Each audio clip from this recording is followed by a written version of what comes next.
Bella raga, come avete letto dal titolo, oggi video diverso dal solito, un video tecnico, un video dove commentiamo una mia partita così da farvi vedere e farvi capire un po' alcune situazioni che si verificano in campo. Voi come al solito, se vi piace lasciate un like e soprattutto scrivetemelo nei commenti che così magari ne porterò degli altri. Ma adesso non perdiamoci in chiacchiere e iniziamo. Partiamo subito con la prima azione, il nostro centrale è in battuta, cerca il ricettore in prima linea che però non trova perché essendo una battuta fatta da 5 a 5 il giocatore che sta in 6, come in questo caso il libero, riesce ad andare a coprire il giocatore di prima linea avendo più tempo. Palla in testa al palleggiatore e loro decidono di giocare un primo tempo. Come vedete il nostro posto aiuta a muro e quindi obbliga il centrale di là ad attaccare in 5 e in questo caso il nostro centrale difende la palla perché anche i centrali difendono, ragazzi. Quindi buona difesa sui 9 metri. Io alzo la prima palla della partita, palla alta, il nostro schiacciatore decide di non forzare, loro difendono, decidono di giocare una pipe di contrattacco che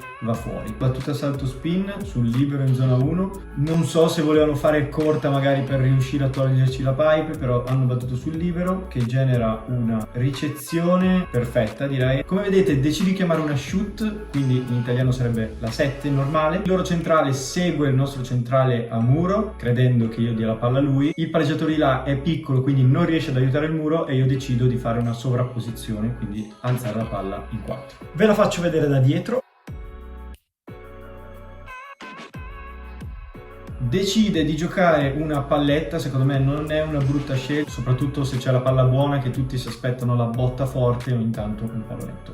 Non è male. Riescono a difendere la palla, si genera free ball per noi. Essendo in attacco a 2, giustamente il nostro centrale aiuta con l'appoggio, anche se non lo fa proprio benissimo. Toglie dall'attacco fondamentalmente. Alzo palla dietro in seconda linea, c'è il muro che è composto, lui cerca le mani alte, non le trova. Out. Sempre inside out, decidono di battere sempre sul libero, non chiedetemi il motivo. Azione perfetta, palla esattamente in mezzo al campo. Avendo chiavato 2 volte il centrale e averlo fatto saltare a vuoto fondamentalmente per cercare di fregare il muro avversario, vedo che comunque è seguito, però chiamo una doppia C in italiano, dato che il loro schiacciatore è molto stretto per aiutare a murare il nostro centrale, il nostro centro della rete. Io lo chiamo largo e stavolta lo servo e direi anche molto bene. P1, quindi sono io in battuta, decido di battere spin, essendo la prima della partita non voglio forzarla più di tanto anche se sfilano lo stesso. Ricezione perfetta fondamentalmente, giocano primo tempo vicino, difesa molto bene dal nostro libero, palla alta simile a quella di prima, questa volta un pochino più vicina alla rete, quindi secondo me è una palla migliore e Eti attacca veramente molto bene. P4, side out, torno in prima linea, decido di chiamare una 7 perché in questa partita avevamo visto che loro a muro si preoccupavano tanto sul centro della rete, quindi con anche le varie assistenze soprattutto dei loro schiacciatori, quindi per evitare che i loro schiacciatori aiutassero chiamavo il centrale sempre lontano, quindi 7 doppia C. Avendo il palleggiatore piccolo quindi basso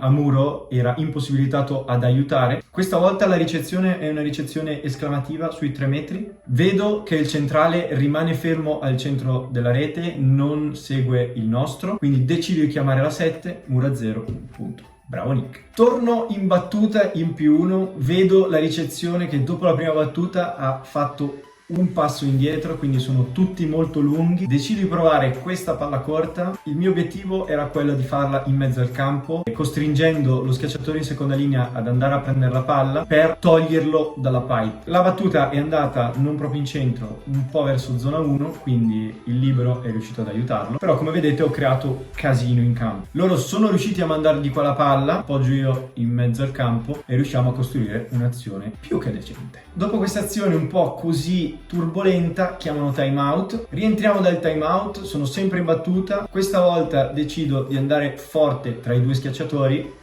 Ace ragazzi, ogni tanto capita anche a me. Così ci ritroviamo sul side out, P1, entro sempre correndo, ricezione non perfetta, comunque buona, positiva. Siamo sempre la 7 perché come vedete c'è l'opposto che si sta facendo i cavoli suoi e sta andando sul nostro opposto. Io vedo che il centrale fa uno step verso destra, però non fa un commit. Il commit è quando il centrale di là decide di saltare a sangue sul nostro centrale. Io lo vedo, do la palla al nostro centrale, loro riescono a difendere difendere, palla di nuovo a noi, io chiamo di nuovo la 7, in questo caso raga non ho neanche guardato di là, però vabbè. Do palla dietro al nostro schiacciatore che attacca molto bene, bravo Eti. Questa volta siamo in battuta, sempre P5, secondo me una scelta discutibile sul libero, riceve una palla esclamativa, quindi sui 3 metri, giocano una super, fondamentalmente una palla meno veloce in banda, io come vedete vedo che la palla è un po' lunga, quindi decido di entrare dentro al campo, credendo che appunto non ci fosse lo spazio per tirare parallela. Il nostro opposto, come vedete, gira un po' le mani verso sinistra, si apre un buco in parallela e fanno mani fuori. Questo è un po' un concorso di colpa tra me e l'opposto, dato che lui ha sbagliato sì a buttare le mani di là, essendo una palla scontata, che quando dovrebbe stare solo dritto e buttare le mani dall'altra parte del campo, lui le ha buttate un po' verso sinistra. Io non devo infilarmi così dentro al campo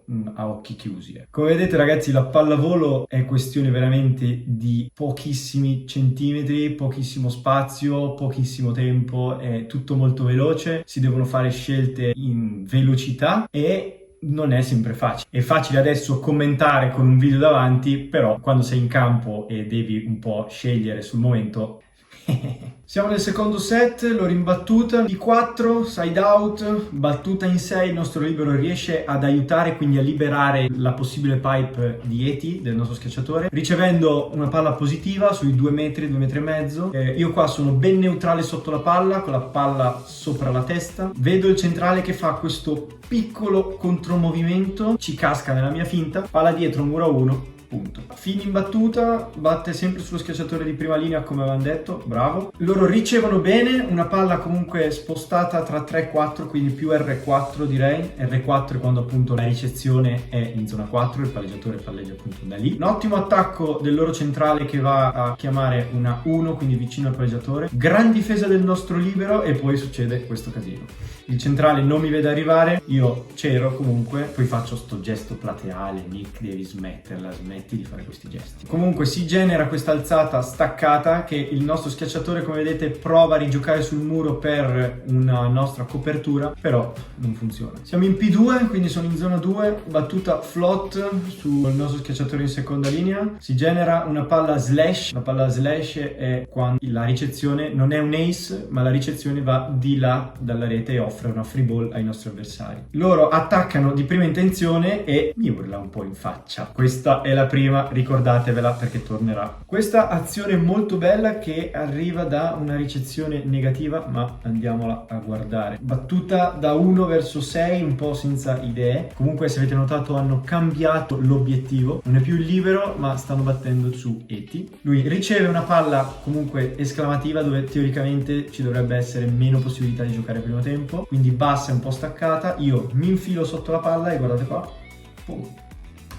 Riesco a togliere quella frazione di secondo al centrale che non segue il nostro primo tempo per riuscire a farlo attaccare comunque senza muro. Bravo Nick. Loro in battuta battono sul libero secondo me senza senso, però non riceve benissimo, vicino alla rete sì ma non troppo alto, quindi io non salto perché voglio aspettare il centrale. Ragazzi non saltate perché sennò gli togliete il timing giusto. Alzo una palla un po' scontata in 4 che però genera un gran bel attacco. Bravo Eti. Vi ricordate che vi ho detto di ricordarvi di quello che mi aveva urlato in faccia? Ecco, guardate qua. Siamo in P1 ancora, side out, battono, il nostro libero aiuta il nostro schiacciatore di prima linea, riceve una palla positiva, non perfetta, un po' staccata e non troppo alta, però comunque giocabile. Vedo che il centrale di là fa uno step, però vedete come è ancora in mezzo al campo. Decido di servire una 7, secondo me molto buona al nostro centrale, che decide di attaccare erroneamente in 5. Va ad occhi chiusi, attacca verso 5 e prende la murata. Ma guardate adesso.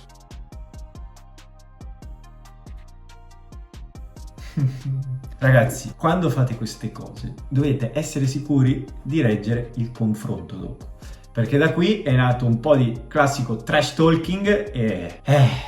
mi dispiace per quel centrale, ma ha iniziato lui. Da qui in poi non ci sono state azioni particolarmente belle o incisive, quindi andiamo subito al terzo set. Iniziamo subito con una battuta salto spin. Loro battono sempre verso zona 1 a cercare ovviamente Eti, che è diventato l'obiettivo principale. Riceve bene in mezzo al campo, io chiamo sempre il centrale un po' aperto, vado a giocarci questa C che teoricamente era una doppia C, però essendo la palla un po' spostata verso 4 è diventata più corta, perché dovete sapere che quando la ricezione non è esattamente al centro, è spostata in 2 o spostata in 4, anche le distanze col centrale devono essere adattate. Quindi se la palla va verso 2, il centrale dovrà seguire un po' il palleggiatore, non può rimanere sempre molto lontano come se fosse la ricce perfetta. P3, battuta salto spin, un po' a caso secondo me sul nostro libero. Vedete, questo è il discorso che dicevo prima. R2, quindi ricezione in posizione 2. Io che ho chiamato la doppia C, il centrale non va nella stessa posizione come se fosse la ricce perfetta, ma cambia il suo punto d'arrivo, mi sta un pochino più vicino. Io osservo questa doppia C che poteva essere un po' più alta, lo ammetto, però comunque abbastanza buona, riesce ad attaccare, facciamo punto. Vado in battuta, un po' di ignoranza, sinceramente vedo che il loro ricettore più debole è in posto 6, quindi decido di andare dritto per dritto, tiro forte per quello che può permettermi la mia spalla e faccio il primo ace. Torno in battuta, vedo ancora di andare lì perché lì c'è la debolezza, palla che finisce quasi in tribuna ma riescono a tenerla viva. Noi chiamiamo no muro, ragazzi, fondamentale chiamare no muro quando ci sono queste situazioni per evitare mani out o tocchi non buoni. Il nostro centrale appoggia la palla un po' così, palla alta, sempre corta e alta e attaccata, bravissimi, e ti prova ad andare alto sulle mani, la tocca, perché la tocca, però l'arbitro non la vede, quindi punto degli altri. Vedete, anche in campo stavo dicendo che l'aveva toccata. Da qui in poi, ragazzi, non è successo più di tanto, anzi abbiamo aumentato solo il nostro vantaggio. Questo video finisce qua, spero sia stato interessante, è un video un po' più tecnico, lo so, però fatemi sapere se vi piace qua sotto nei commenti, che ne porterò magari degli altri. Io, ragazzi, vi saluto, come sempre seguimi e lasciami un like qua su YouTube e seguimi anche su Instagram e noi ci vediamo al prossimo video, ragazzi.